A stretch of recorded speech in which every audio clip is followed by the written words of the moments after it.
Let's take a look at the starting 11 from Leeds United's last ever Premier League game, a 1-0 defeat at Stamford Bridge in May 2004, and see where they are now. Scott Carson. Having come through the academy, this was one of the first games Scott Carson ever played for Leeds. The lad was still just a teenager. Off he went to Liverpool the following year. The fella crawled onto the pitch about 4 times, but hey, the man is possibly the most undeserved Champions League medal ever won in the history of the tournament. He's since played for West Brom, Bursaspor, Wigan, and now at the age of 33 is in his 4th season at Derby County, having not been seen in the Premier League in nearly 8 years. Fraser Richardson. Fraser Richardson was, at the time, tipped to be the natural heir to Gary Kelly and maybe even Gary Neville in the national team. No, good lord, he was shocking. He's never been seen in the Premier League since, bouncing around Charlton, Southampton, Middlesbrough and Rotherham before ending his career in 2017 in League 2 with Doncaster Rovers. Michael Dewberry. Considering the man was 31, I'm guessing Michael Dewberry, the former Chelsea centre-half, had made his peace with the fact he was ending his Premier League career forever right here at Stamford Bridge. But no, after 3 years with Stoke City in the Championship, he was back in the top flight in 2006 with Reading. He didn't play much, got relegated, was spat out to Wycombe Wanderers in 2009, St Johnstone a year later, before ending his career 5 years ago in League 2 with Oxford United. Lucas Radebe. Lucas Radebe, the 70-time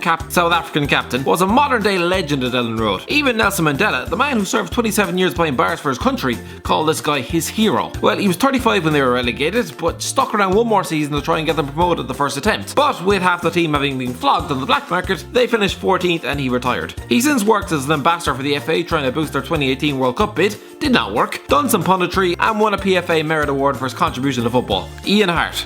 Ian Hart, your Irish hero. With his stock still sky high after that great World Cup in 2002, off he went to La Liga with Levante snapping him up that summer, despite the fact Barcelona and Inter Milan were apparently interested. He ended up scoring Levante's first La Liga goal in 41 years, but other than that, it was mostly a disappointment with injuries hampering his stay. Anyway, he's back in England 3 years later with Sunderland after Roy Keane had decided to fill the team with aging Irishmen. That did not go well either, and after 4 appearances with Blackpool in the Championship, led to a move to League One's Carlisle United. Everyone just sort of thought, right, this fella is never coming back to the top flight. For God's sake, the man is 32. Incredibly, the left back then scored 18 goals during the 09-10 season, then a further 11 for Reading the following campaign. Within 2 years, he was back in the Premier League at the age of 35. He retired in 2015 at Bournemouth. Gary Kelly. Not just his teammate for club and country, Gary Kelly was also Ian Hart's uncle. Bit strange. Anyway, the one club man had joined Leeds in 1992 and stayed until the bitter end, bowing out in 2007 after 500 appearances, with the club having been relegated to League 1. What a way to go, huh? Dominic Matteo. I'll bet when Dominic Matteo scored that goal at the San Siro in 2001, the former Liverpool defender did not predict that the club would be getting battered into the Championship within 3 years. He managed to stay in the top flight, spending 3 years at Blackburn before ending his career in 2009 at Stoke City. He since struggled with gambling addictions and was declared bankrupt in 2015. Solomon Alembe. Solomon Alembe was a Cameroonian left winger who was only on loan at Leeds from Marseille. He probably couldn't wait to get the hell out of there. His time in England wasn't done though. Wigan brought him back from France in 2007. Probably should have left him there considering he only played 8 times. He retired in 2010 with Larissa at the age of 29 after failing a trial at Burnley. Jason Wilcox. Another lad who saw the glory days at Leeds, having signed for them in 1999. He retired in 2006 at Blackpool and is currently the academy director at Man City. James Milner. The best player from this list, bar none. At the time, James Milner was just 18 years old, and considering he'd only just become a first-team regular at the club of his dreams, he was distraught to be torn away and flogged to Newcastle. He spent 5 crazy years up there before being sold to Aston Villa in 2008 after Kevin Keegan had been falsely promised Bastian Schweinsteiger as a replacement. Poor Kev. 3 successful years at Villa went by where he'd been turned from a winger into a centre midfielder. Then off he went to win trophies at Man City in 2010 before signing for Liverpool in 2015. Despite getting chucked in at left back originally, he's since made the midfield berth his own. For this guy, at the age of 32, to have spent his entire career in the top flight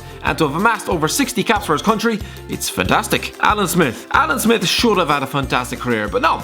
John Arisa had to put an end to all that. After pissing off his hometown club by signing for Man United upon relegation, he was being shunted from a striker to a makeshift midfielder. Had his leg broken in 2 places when he tried to block a shot from Risa, hobbled back but was never the same again. Signed for Newcastle where he's mostly disappointing during his 5 years. He got to add another relegation to his CV before finishing his career with MK Dons and then Notts County this year at the age of 38.